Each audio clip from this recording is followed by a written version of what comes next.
Assalamualaikum warahmatullahi wabarakatuh. Pada kesempatan kali ini, saya akan mempresentasikan materi kuliah saya, yaitu komunikasi politik.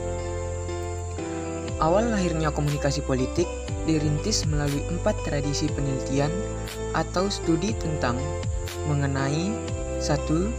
Studi tentang propaganda, 2. Studi tentang voting behavior, 3. Studi tentang efek atau pengaruh media, 4. Studi tentang hubungan pers, pemerintah, dan pendapat umum.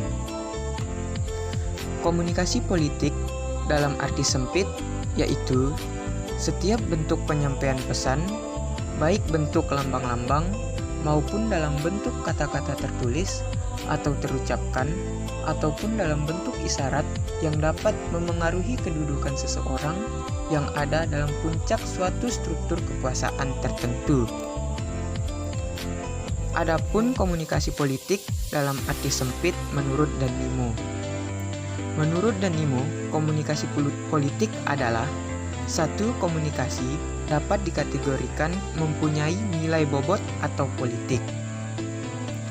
Apabila komunikasi yang dimaksud mempunyai konsekuensi atau akibat politik, faktual atau potensial, berkemampuan yang mengatur tingkah laku manusia di bawah kondisi bertentangan atau konflik.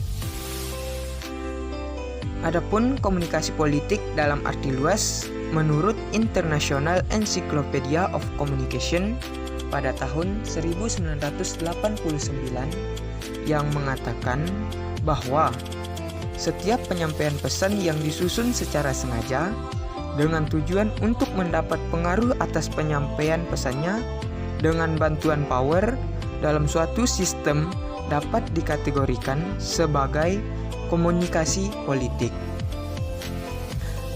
Adapun komunikasi politik dalam arti luas lainnya, yaitu setiap penyampaian pesan khususnya yang bermuatan informasi politik dari suatu sumber ke sejumlah penerima pesan, contohnya pidato presiden di depan DPR RI.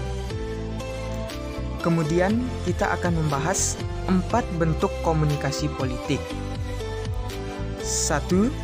Komunikasi antar elit. 2. Komunikasi hegemonik. 3. Komunikasi penyampai petisi. 4. Komunikasi yang sifatnya asosial. Adapun contoh dari 4 bentuk komunikasi politik tersebut, yaitu 1. Bentuk komunikasi politik antar elit, yaitu pembicaraan atau silang kata antar pejabat tinggi dan pemerintahan. 2. Bentuk komunikasi politik hegemonik, yaitu pesan penguasa kepada rakyatnya. 3. Bentuk komunikasi politik penyampaian petisi, yaitu komunikasi bawahan atau rakyat kepada atasannya dalam bentuk petisi. 4. Bentuk komunikasi politik yang bersifat asosial, yaitu komunikasi antar rakyat sendiri. Lalu, apa hubungan komunikasi dengan politik? Menurut Harold de Lasswell, yang mengatakan bahwa politik adalah who gets what, when and how. Politik tidak dapat dipisahkan dari pengertian kekuasaan dan manipulasi yang dilakukan oleh elit, penguasa, atau oleh counter elit. Hubungan komunikasi dan politik ini dapat dipelajari dalam Study of Politics is the study of influence and the influential.